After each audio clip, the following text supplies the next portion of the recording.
I'm Jenna Miscavige. I was born and raised in Scientology. I left when I was 21 years old and wrote a book about it. My uncle, David Miscavige, is the leader of Scientology, and this is my YouTube channel. Hi, you guys. Okay, so I did a video yesterday with Aaron from Growing Up in Scientology, and in it, we talked about the fact that even when you are in a cult, you have some level of agency or personal responsibility with regards to doing the right thing. And this was sort of in relation to the Nuremberg trials, the trials that took place after World War II, where the leaders of the Nazi Party were tried. And it was basically determined that they couldn't use "I was just following orders" as an excuse. And so we were sort of talking about how some of these people who are still in Scientology, who disavow people who have left and tell hateful lies about them on Scientology's websites, we were talking about how they bear some responsibility for this and they bear some of the morality for this. And although it is a difficult decision, it is still their decision to do that. And some of that does fall back on them. We're also talking about people who are currently in Scientology who cover up sex abuse, who cover up abuse of children, and how these people have some agency, even if their only agency is to leave. And even if leaving is punished very highly, there is still some responsibility there. And this isn't to blame things on cult members who are currently there. It is actually to empower them. And it is also to encourage them to leave. And so I got a comment that I wanted to read. Okay, so this is from Christy Lynn Wilson, and she says, "Jenna, I love your courage and passion, but I think you're thinking with your 20 years out mind rather than your still in mind. You're attributing a level of personal freedom and responsibility to people who are still in that they don't even know they have. That doesn't excuse them from their actions or lack of actions, but it's very rational to follow policy. I understand your frustration and your desire for justice, but I think it's circular logic." Okay, so I thought this was very interesting, and I thought we should talk about it because I wanted to point out a few things that I'm aware of that Christy Lynn is probably not aware of, and maybe it would be interesting to you guys to know some of these things. And I'm going to start this out with a little story about, I would say about a year before I actually up and left Scientology. I was made to do a course called the Ethics Specialist course. And this is basically a Scientology course where you learn about all of Scientology's ethics and justice procedures.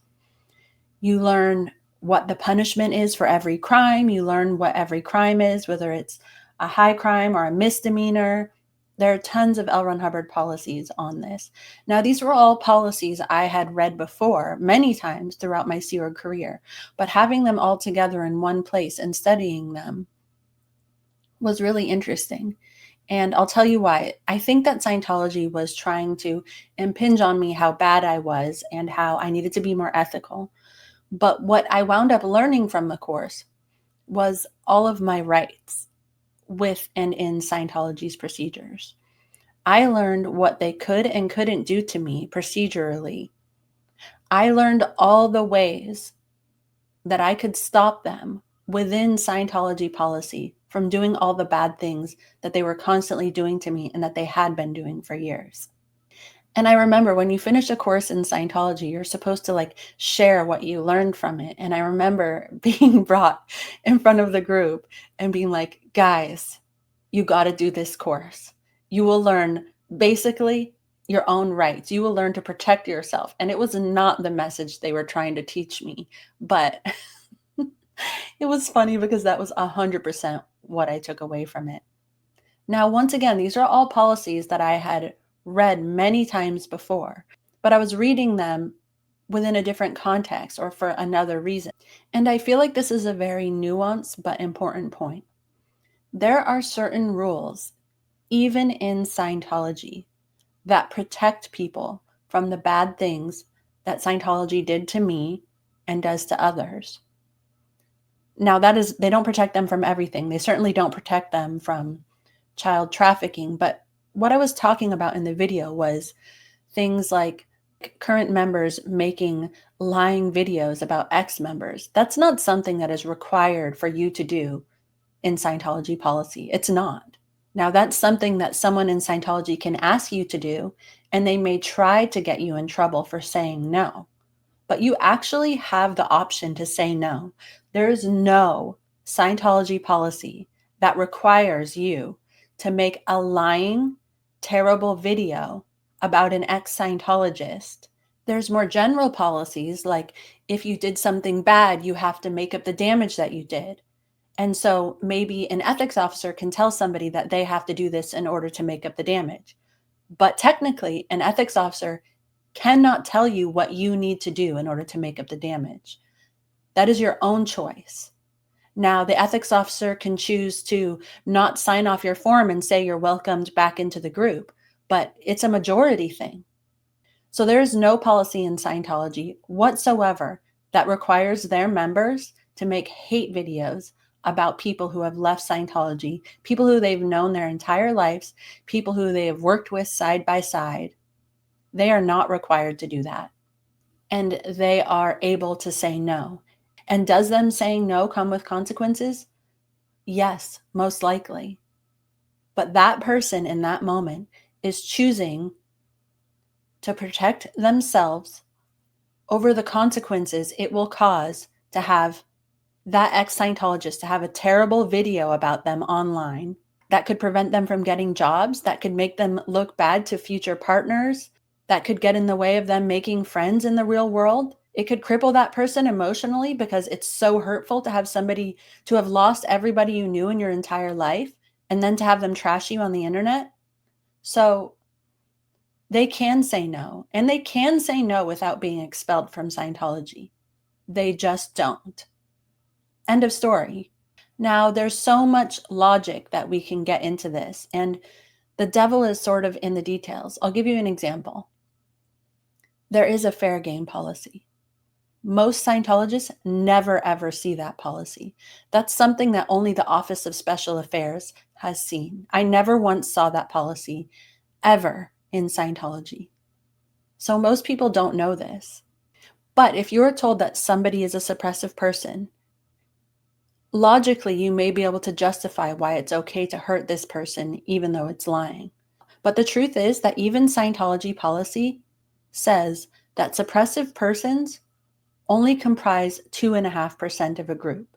Now, even when I was in Scientology, an active Scientologist, dedicated to the core, I was told that Mark and Claire Headley blew and were suppressive persons.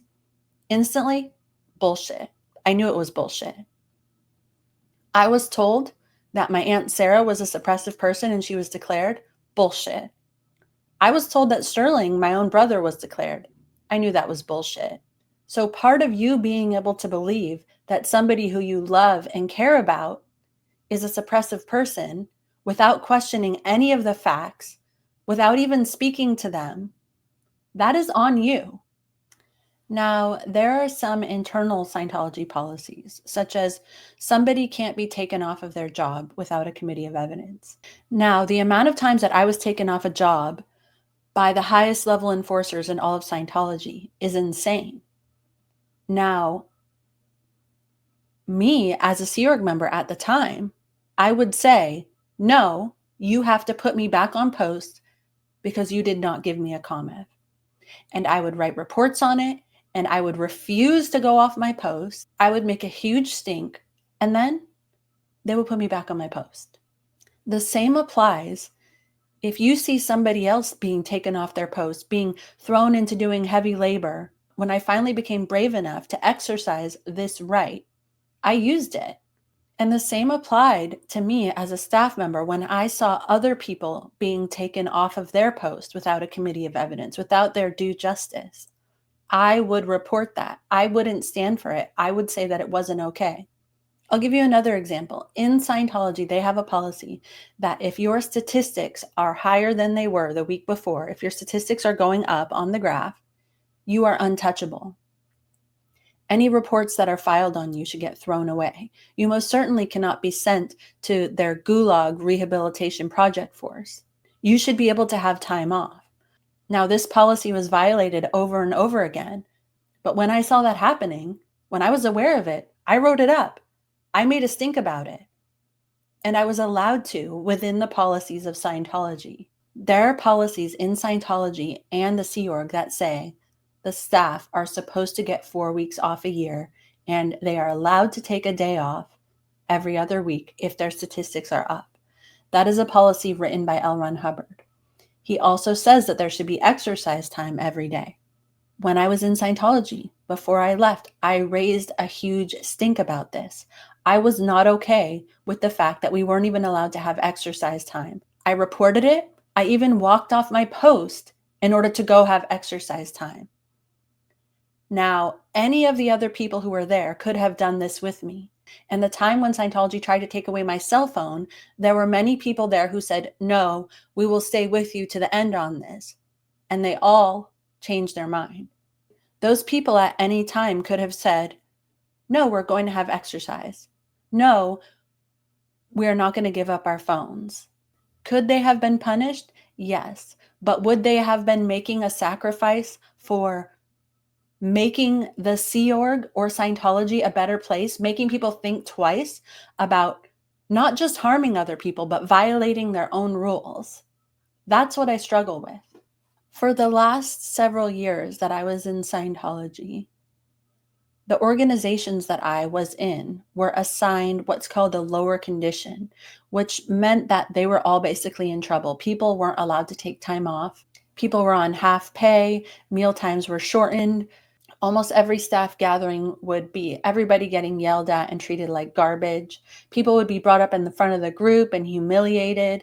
As a Sea Org member and a Scientologist, this was a violation of policy.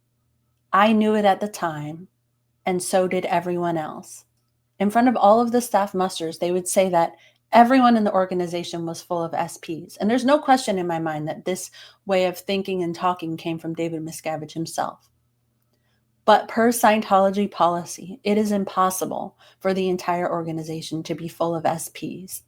And there is a Scientology policy called the Ethics Officer Hat that I read at one point when I was in Scientology as part of my duties.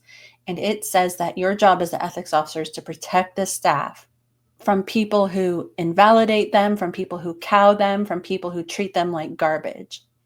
And that was exactly what was happening. Per Scientology policy, it is impossible for all of the staff to be suppressive persons. It is impossible. And I would write this up every day. And when the ethics officer would come into our office and try to say we couldn't listen to music or we couldn't have snacks in our drawers, just arbitrary rules that have nothing to do with Scientology, I would say, go fuck yourself. We're going to listen to music and you can't take my snacks. And the point I'm trying to make is that that is the agency I had 25 years ago. I was a 21-year-old kid when I left. The people who are there, that are still there since I left, have had 25 years more of abuses that have happened. So much more has happened since I left that should be stacking up in their mind as, are we really helping people? Are we even really following L. Ron Hubbard policy? Is this right? And every time they decide to make that day easier for themselves by saying nothing and doing nothing, they are making it harder for everybody else there.